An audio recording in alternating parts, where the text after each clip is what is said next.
इन दिनों भरतपुर में एक वीडियो वायरल हो रहा है जिसमें देखा जा सकता है कि महिलाओं के दो ग्रुपों के बीच किस तरह से महाभारत छिड़ी हुई है, जंग हो रही है, लात घूंसे चल रहे हैं और उसके बाद महिलाओं के बीच में जो झगड़ा हुआ, कुछ महिलाएं घायल हैं जिनका इलाज जिला अस्पताल में चल रहा है।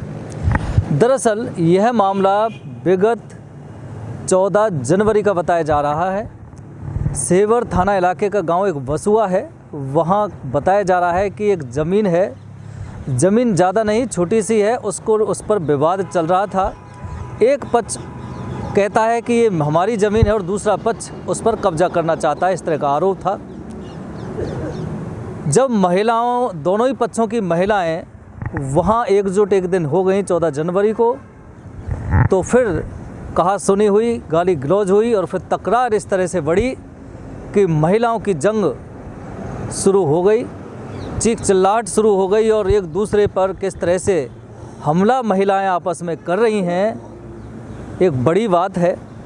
पुरुष कोई इस झगड़े में नहीं था, सिर्फ महिलाओं के बीच में ये द्वंद्व युद्ध चला था, ये झगड़ा चला था और महिलाएं कुछ घायल भी हुई थीं।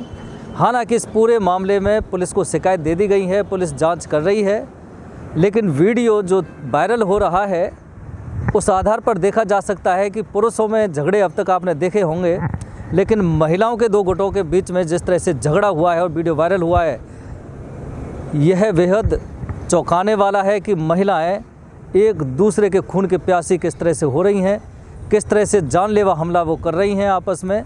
और यह वीडियो जब वायरल हुआ तो इस वीडियो वायरल के बारे में जब पूरी जानकारी की तो पता लगा कि ज़मीन को लेकर विवाद था दो पक्षों में, महिलाओं के दो गुटों में बहुत अच्छा झगड़ा हुआ।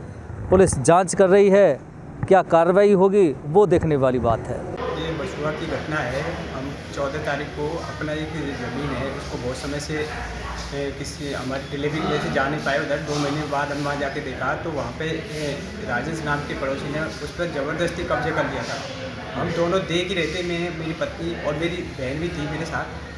हम देख रहे थे और कोई नहीं था। तो हमारी आवाज़ सुनकर वो घर में से निकले, राजेश की पत्नी, उसकी बेटियाँ, और आते ही हमें पत्थरों से मारना शुरू कर दिया। मेरी बहन के सर पर पत्थर मारा, उसका सर फट गया। हम जैसे तैसे भागने लगे तो राजेश पीछे से लठिया लेके आया और लठिया से उसने हम लोगों को बाहर किया। जैसे मेरे पैर में भी मारा, देखो पैर में भी बहुत सारी उसकी लठियाओं के निशान है। थाने पे क्या कहा?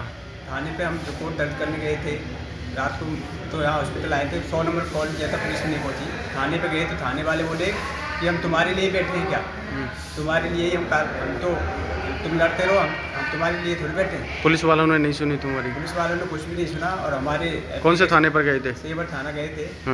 और करीब आधा घंटा तक मैं विनती करता रहा कि अपनी प्रार्थना पत्र को लेकर सब मेरा दर्ज कर लो।